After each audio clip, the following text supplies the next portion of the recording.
you very much. Thank you for that warm welcome, and thank you, John, for the introduction. It's a real pleasure for me to be here with you at your conference and to be in Sheffield. This morning I spent some time with the dedicated people behind Time Builders, which is a charity based right here in St Mary's, whose purpose it is to help people volunteer their time and their unique skills, whatever they are, for the benefit of those around them. So, and I was talking to the boss of Time Builders, and we said that it was very much a charity that builds networks and helps forge communities. And of course, that is the theme of this conference. And it is one of the things that charities, when they are at their best, do best. Harnessing the talents, energies and commitment of people living in a place, in a patch of city, town or country, and putting them to use for the benefit of all. That work itself really makes headlines, and those in turn who work behind the scenes to enable small local voluntary action to thrive through organisations like yours rarely receive the acknowledgement they are due. Your work is often out of sight and in the background. Now, I'm sure that you don't do what you do for adulation or praise, and you don't need me or the Charity Commission to validate your work, but I would nevertheless like to thank you for what you do. And I want to highlight its importance and the value of it. Because building communities, creating places in which people feel safe and of which people feel proud, is a task of vital importance, and it's more important than it's ever been. Our country, as we know, is divided politically, socially, economically, and we face disruption and uncertainty as rarely before. Charities and community organisations are a crucial part of the response to these challenges, and they therefore carry immense responsibility for doing their work well and in a way that helps people feel invested in the future of the place and the society they live in. So the aims you have and the way you go about meeting those aims matters. It matters not just to the health of the geographical communities in which you operate, but to the good of our country as a whole. And the work you do matters to the Commission, whose purpose, as I will explain, is to help charity thrive and inspire trust so that it can improve lives and strengthen society. And indeed, it matters to me personally, because I am very conscious that the place I grew up in shaped the person I've become, and because that place taught me some important lessons about the role and potential of communities, of charity and of people. So let me tell you a little bit about it. I grew up in a small place called Beeston Rylands, which is its own self-contained part of a town called Beeston near Nottingham. So not that far from here. At first glance, there isn't anything flashy or distinctive about the town of Beeston. It was and is a very normal place in one sense. But what I felt then, and see even more clearly in hindsight, is that Beeston, and the Rylands in particular where I grew up, was a special place precisely because it is a community. When I was growing up, I saw people like my parents, taking responsibility for the place they lived in and the people they lived alongside. There was a sense of civic pride and also of compassion and care, a sense that everyone matters regardless of their circumstances. And there was mutual respect between the people in formal positions of responsibility, authority and power, people like teachers, doctors, local councillors, and those whose authority was more informal, less tangible, but no less important to the making of a strong community. It was recognised that a strong community relied on leadership of all kinds, not just the most obvious. So let me give you one example. A local shopkeeper does not usually have a formal position of power in his or her community, but they might very well have significant influence and show leadership in the expectations they set for how customers behave towards one another, in the way they maintain their shop front, and in the courage they show in challenging poor conduct. But those of us with formal authority need to make sure that someone like a shopkeeper knows we think they are important. And what applies to people like shopkeepers applies even more to charities. No matter how small they are, or how on a shoestring their operations, charities in a local community have an impact and an importance far beyond the direct services they provide to their immediate beneficiaries.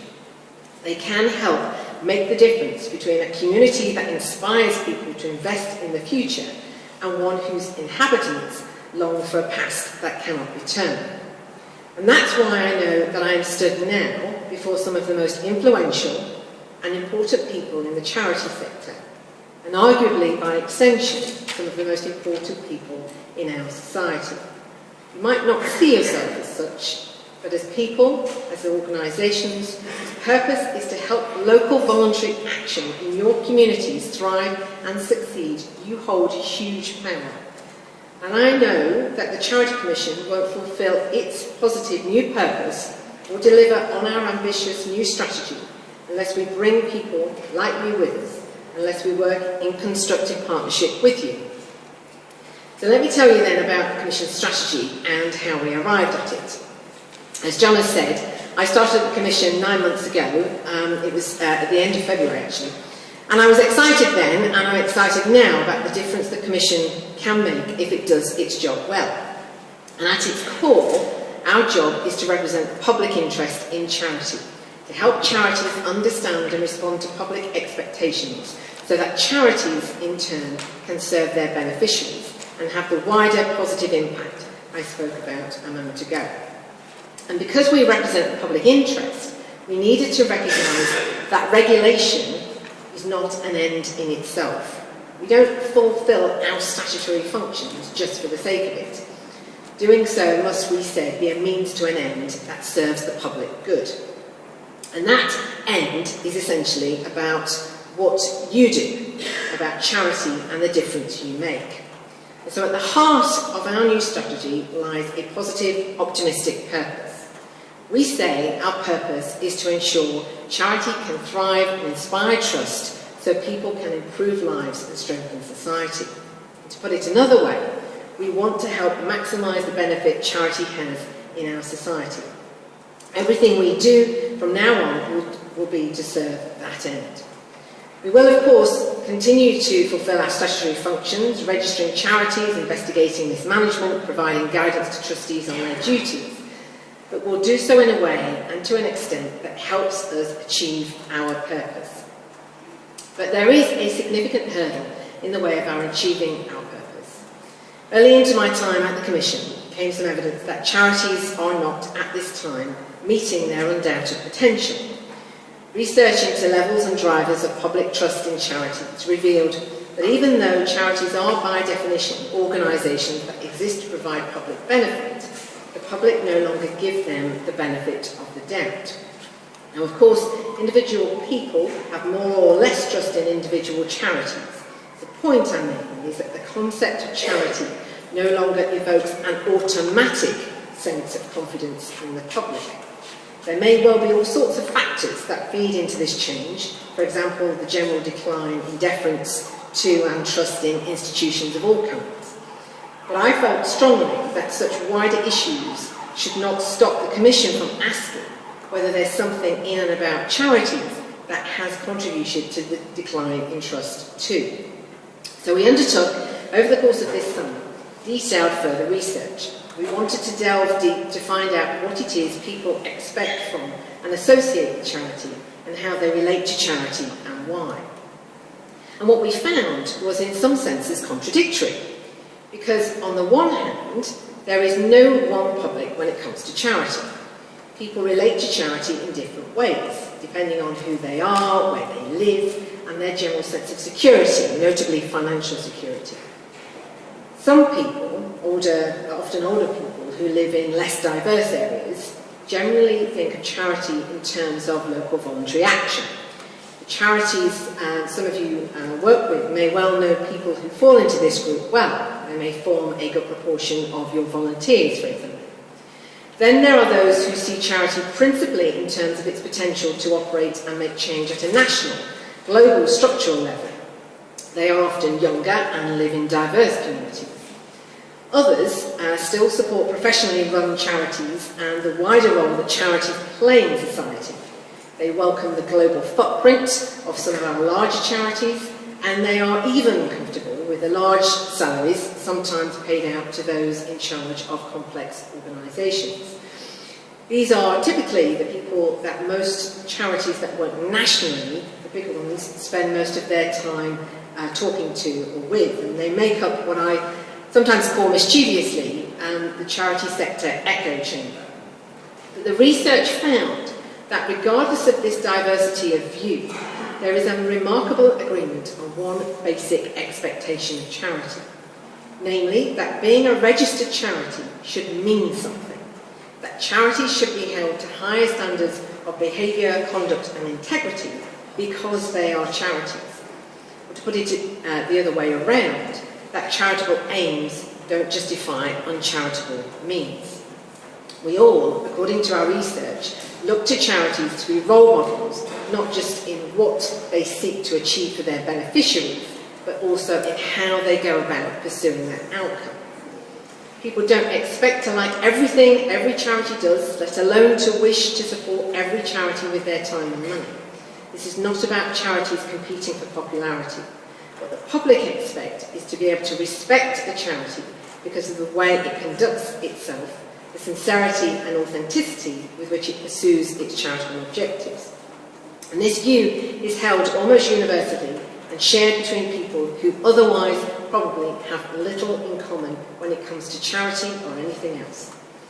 And I think this agreement, this sense of shared expectation, gives us at the Commission and the charities we regulate a great basis on which to make the changes that will help charity continue to thrive into the future. And I'd like to give you two examples of the change I think we need to see. One is about what the Commission will expect of charity, the other is about what you as charities can expect from the Commission. Looking ahead, the Commission is going to do more to hold charities to account in the public interest. This priority is about more than just compliance with the minimum legal requirements, as important as such requirements are. It's about being accountable for the privilege of charitable status and the stewardship of charitable resources. Now, don't get me wrong, we're not writing a new rule book, and we won't be investigating charities just because we think their attitude or conduct has fallen short. It is right that we only use our regulatory powers within the legal framework. What will change is that we will use our voice and authority to highlight the responsibility that charities and trustees have to that attention to how they meet their purpose and not just what they do. We will use our voice more strongly to encourage the behaviour that people expect. But as important as our voice is, we can't achieve much by way of changing behaviour unless we bring charities with us, unless we see leaders in charities waking up to public expectations and thinking about what those expectations mean for their charity and their work. So there will be no one-size-fits-all. Authenticity and integrity in their nature result in different actions and different outcomes depending on the individuals and the organisations involved. But there will be, on the part of the Commission, a growing expectation that charity leaders ask themselves and their organisations the right questions, even if they end up with slightly different answers. But as a regulator, we can't just step in or speak up when something's already gone wrong. And this brings me onto what you can expect from us. I recognise that we have to do more to help give trustees the understanding and tools they need to succeed. As you know, we already provide online guidance for trustees, but at the moment it's aimed at all charities generically, and it's largely limited to saying what it is charities should not do. I don't think that will cut it in the years ahead. To help trustees get things right before they go wrong, we need to be more targeted in the way we create and communicate our guidance. We need to do more to fit with different charities' needs, including the needs of smaller charities, such as those you support. I've been really heartened by the extent to which senior leaders in the sector have already said that they support and welcome the Commission's new approach, who say they recognise that disconnect between them or their peers and the communities they serve, and indeed the important and extensive research that Julia Unwin undertook as chair of the inquiry on civil society futures led to findings that echo the Commission's. namely that change is needed if civil society is to reach its potential and counter the forces of division and disaffection. And her report is so important because it paints the big picture. It recognises that charities and other voluntary groups are not about the icing on the cake of our national life or of our society. We need civil society to flourish if our democratic way of life is to be secured into the future for our children and our grandchildren. Now, you in this room might not be leaders of household name charities or of big national inquiries, but for the reasons I've set out, I'm convinced that your leadership and your influence is every bit as important as that of CEOs of London-based charitable institutions. Working behind the scenes in your local communities, you can have an enormous impact in helping charities develop and grow in such a way as to inspire public trust and respect. And a lot of you are doing this already.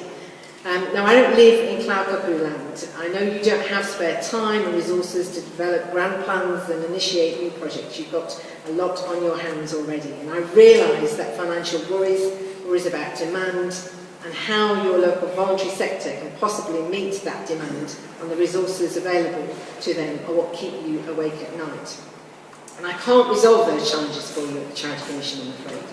But what I can do is help ensure the Commission meets its purpose and support you in making small changes that amount to a big difference. Think, for example, about the approach you might take to supporting a first-time trustee of a new charity. You just point her or him to their legal duties and responsibilities and to guidance on how to secure funding, or do you mentor and support them to bring their heart and soul and conscience to the work and to be bold and brave in making the right decisions for the right reasons, even when they are hard? I didn't come here to tell you how to do your jobs. I know, I hope you know that, and indeed listening to the session this morning, there's a whole lot that I learned from listening to you. I came here to let you know how committed I am about helping charities thrive and inspire trust, and to encourage you never to underestimate your power or your ability to make changes that help not just your community, but help strengthen the fabric of our society, and never to be distracted or discouraged from putting the interests of the people and communities you exist to help before everything else. Thank you very much. Thank you.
Manchester. I really appreciate you actually addressing the audience that's in the room. I think we take great heart from that, so thank you for that. What I would say is I think I really support the focus on integrity. I hope that will be met with a sense of proportionality about our job is to run organisations that are good enough to fulfil our purpose. Sort of links to what Gary was saying. I'd like to hear more from the Commission about that and what your thoughts on that might be.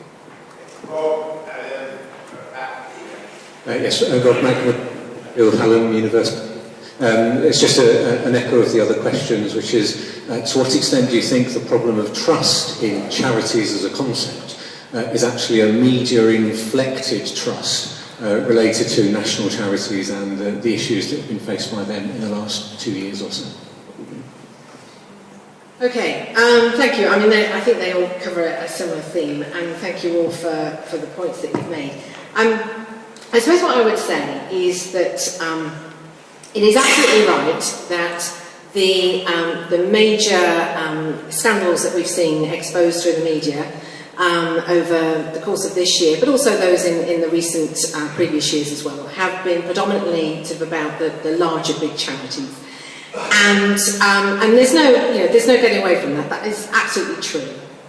But I think where we would be mistaken is if we, as a whole sector, assume that the only way we should be responding to this is thinking, well, we're not like that, so we don't need to worry.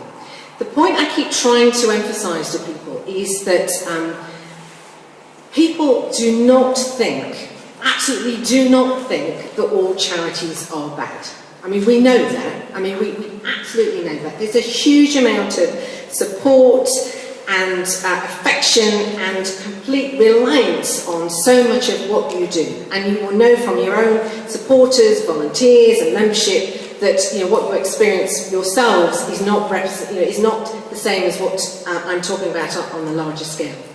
My argument is that what we all have to understand, as a group, collectively, both us, the regulator, and you as charities, whatever size you are, and whether you're a big household name or not, is that people just don't automatically now assume that all charities are good.